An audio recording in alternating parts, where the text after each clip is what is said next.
They say the economy keeps growing, and yet, for most people, life only seems to get harder. That's because almost all of today's economic growth is coming from the very top, the upper class, driving global wealth creation. And believe it or not, but institutional investors have known this for decades, and they've been quietly preparing for it. That's why today we're going to unpack a long-forgotten report that predicted everything we're seeing now. We'll explain how the system really works, and we'll reveal what this report says comes next. My name is Guy, and you're watching Coin Bureau Finance. First up though, I'm not a financial advisor, and nothing in this video should be taken as financial advice. It's educational content designed to help you understand what's really going on in the economic system. If that sounds good, make sure to smash that like button and subscribe to the channel while you're at it, and let's get going. Now, the report we'll be talking about today is Citigroup's Equity Strategy Note from October 2005, titled, quote, Plutonomy, Buying Luxury, Explaining Global Imbalances. Now, for those unfamiliar, a plutonomy is an economy where growth is driven by, and largely consumed by, the wealthy few. The report's authors noted that this phenomenon was already entrenched in what they called the key plutonomies, the United States, the United Kingdom, and Canada. And this wasn't a temporary blip either. They predicted it would only, quote, gather strength and amass breadth. Interestingly, the report also highlighted a stark global divide. The aforementioned English-speaking economies had, as the authors put it, embraced inequality. Meanwhile, countries like France, Germany, and Japan were placed in what the authors called the egalitarian bloc, societies that, after the Second World War, built stronger tax systems and institutions to spread wealth more evenly. The only outlier was Switzerland, whose neutrality and tax policies helped preserve capital for the rich through both wars, leaving it with one of the most stable income shares in the developed world. To Citigroup's analysts, this proved that institutional design, not ideology, shapes how wealth is distributed. But the core conclusion was brutally simple, and arguably the most chilling. The authors wrote that in a plutonomy, the average consumer does not exist. In plain English, ordinary people no longer matter. The wealthy absorb such a vast share of income and consumption that basing economic analysis on the behaviour of the middle or lower classes is, in their words, quote, flawed from the start. To prove it, they presented some staggering data. As of the early 2000s, the top 1% of US households captured about 20% of total income, roughly 1 million households controlling as much income as the bottom 60 million combined. And this imbalance isn't a bug, it's a feature. Because when one group holds that much wealth, even a small shift in their spending or saving habits can outweigh what everyone else does combined. Think of it like this. It's easy to drown in a lake with an average depth of 4 feet if you step into the deep end. The majority might be trying to save, but their efforts barely register next to the spending power of the super rich. So, how did we get here? Well, according to the report, the resurgence of plutonomy since the 1980s comes down to 3 forces working together. The explosion of technology that supercharged productivity, the wave of creative financial innovation that followed, and governments eager to cooperate through ever more capital-friendly tax regimes. Together, these forces created a new kind of elite. Not the old rentier class clipping coupons from inherited fortunes, but a managerial technocratic aristocracy. People earning outsized incomes from the very technologies and financial revolutions they helped to build. And that transformation marked the first crucial step in constructing what the authors call the plutonomy machine. But now that we know who the plutonomy is built for, the crucial next step is understanding how it actually works. At its core, the machine can be boiled down to a simple formula the Citigroup analysts put forward. Plutonomy plus an asset boom equals a drop in the overall savings rate. So, in practice, when the top 1% see their wealth swell thanks to technological progress and financial innovation, they experience what economists call the wealth effect. They feel richer, and as a result, they spend more of their capital gains straight away. In other words, they save less. And when that lower savings rate is applied to their enormous share of national income, even a small shift has an outsized impact. The result is a huge drop in total savings across the economy, one that completely overwhelms the behaviour of everyone else. The data speaks for itself. The report showed that between 1992 and 2000, during the equity boom, the savings rate of the top 20% of US households collapsed from plus 8% to minus 2%. In other words, the wealthiest segment of America was spending more than it earned, and the system loved it.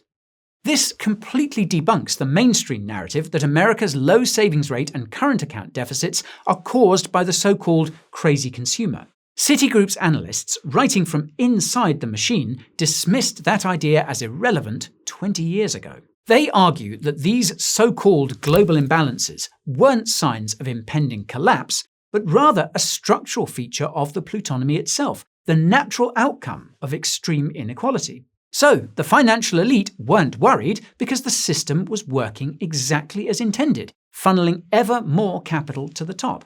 And this reality forced a fundamental shift in how institutions operate. If wage-driven consumers no longer matter, then why bother selling to them? The answer is simple: they don't. The real money is now in servicing the wealth machine, not the consumption machine. And we can see this institutional pivot everywhere today. There are now roughly 19,000 private equity funds in the United States, but only about 14,000 McDonald's locations. That statistic alone captures the transformation. Firms like private equity groups, asset managers, and non-bank financial institutions, or NBFIs, have taken center stage.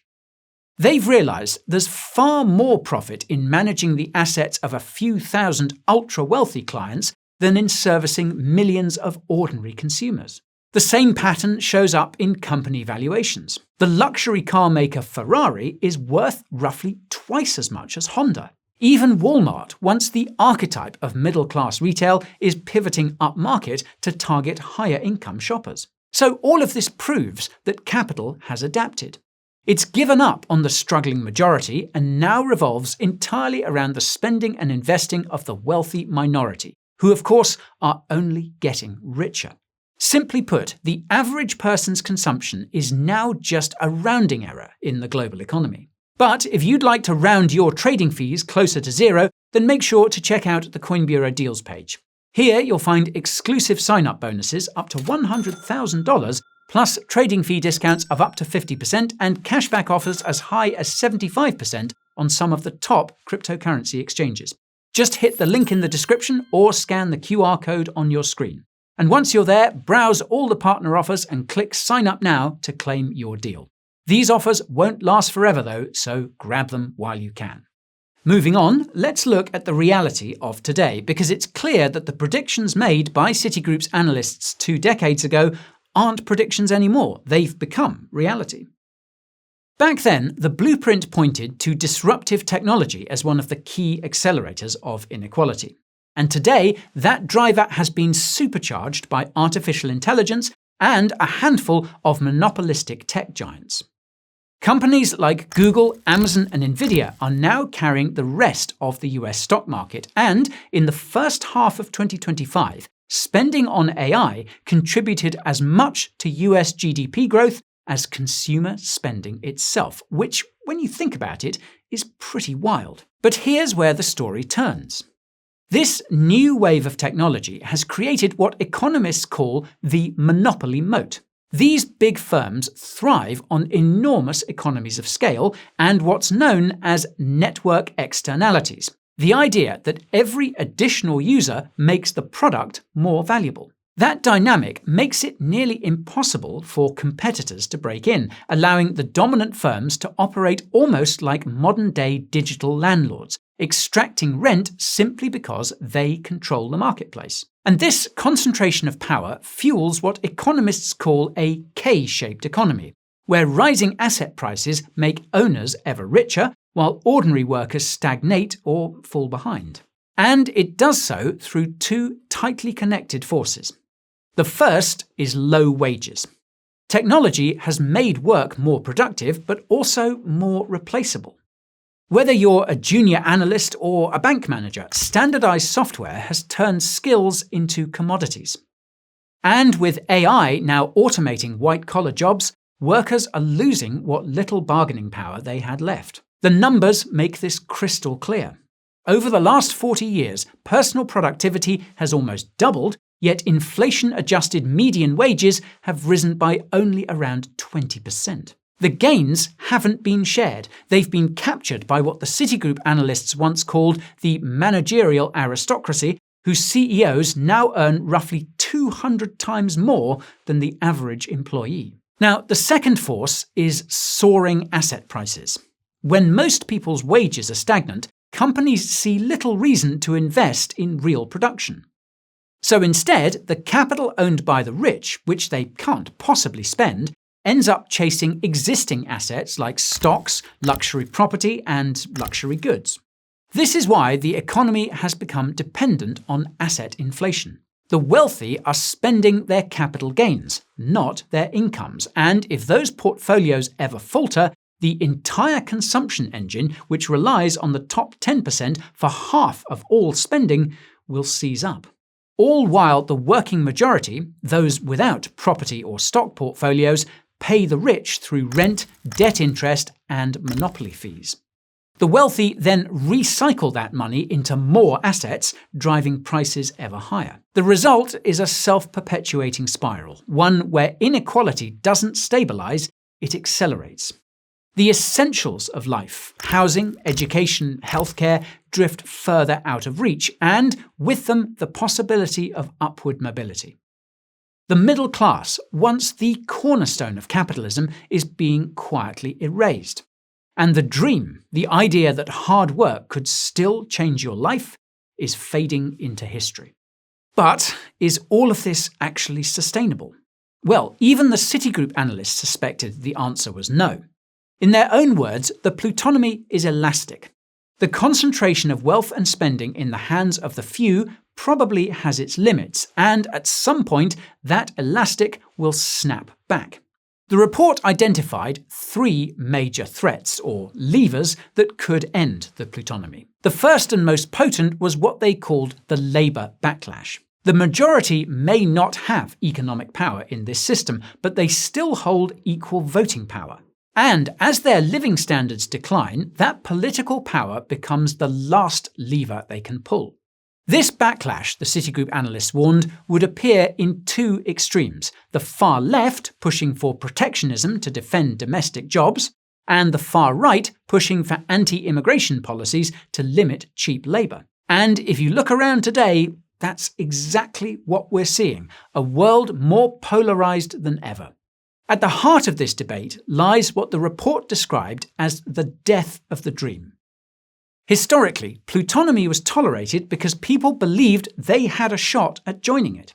The system was safe as long as voters felt they were getting richer in absolute terms, even if they were falling behind relatively. But that illusion has collapsed. With social mobility at record lows and the costs of housing and education soaring, the average person no longer believes they can climb the ladder. And when people stop believing they can rise, they start voting to tear the ladder down, to divide up the wealth pie instead. You can even see this collapse of the dream in geography itself. Because the majority are workers, not consumers, they flock to wealthy cities, places where the money still circulates. Poorer regions hollow out, while rich cities become overcrowded, unaffordable, and stratified. The result is a grim paradox. The working class must inflate the assets of the rich just to survive in the same economy. So, if the risks are this obvious, why hasn't the elastic snapped yet? Why does the Plutonomy machine keep accelerating? Well, the Citigroup analysts had an answer there too, and it was painfully simple. The three levers that could end Plutonomy were, in their words, benign, or worse, actively working in the rich's favour. First, property rights were firmly protected, and that stability continues today, making the West the preferred safe haven for global plutocrats. Second, taxation was either neutral or outright favourable. Back then, US policymakers were pushing permanent cuts to dividend and estate taxes. Today, corporate lobbying and tax competition have ensured that the managerial aristocracy keeps its fat profit share. And third, the labour backlash was being neutralised by globalisation. Companies protected their margins by offshoring manufacturing to low-cost countries and importing skilled workers when convenient, both of which kept domestic wages from rising. As long as they could maintain the illusion of prosperity and protect these political levers, the machine could keep running. And for years, it did. Even when a high-profile CEO was prosecuted or a scandal made headlines somewhere, it wasn't a reset, it was just theatre. A bit of public relations designed to make the system look fairer for just long enough to keep it alive. Which brings us to the most important question of all. What does this 2-decade-old Plutonomy blueprint mean for the markets and for you? Well, let's start with the institutional playbook. Citigroup's advice here was quite straightforward. Ignore macro fears and buy the Plutonomy basket. Companies selling the so-called Giffen goods the rich love, like luxury brands, prime real estate, and private banking services. That strategy worked. It delivered annualized returns of nearly 18%, handily outperforming global indices for decades. But that success has a dark side. It's created structural fragility, clear winners and clear losers. First, anything tied to the average consumer is now at risk. Traditional sectors like non-luxury retail and automotive rely on a middle class with stagnant wages and record household debt. Businesses that depend on consumers borrowing more just to keep spending are standing on quicksand. Second, the traditional financial system itself is exposed. As the Bank for International Settlements has warned, it's now governed by vast hidden mechanisms, from the FX swap market to massive non-bank financial institutions that amplify shocks across borders. The boom in private credit shows how capital has fled traditional bank lending.